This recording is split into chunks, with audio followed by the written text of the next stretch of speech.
Hello! In this video I'll show you how to remove speed limit on XIAOMI Electric Scooter Essential and how to remove the 27 error code. At the beginning, let's go to our website HardReset.Info and enter XIAOMI Electric Scooter Essential page. Now go to Speed Unlock and take a look at the top of the website.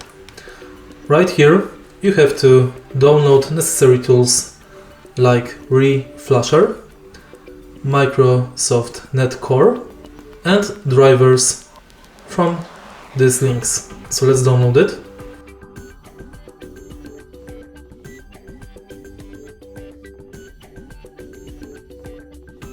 And now install these two programs.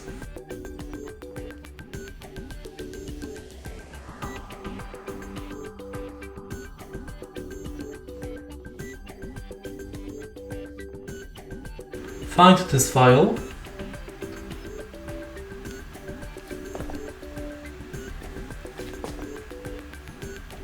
decompress it,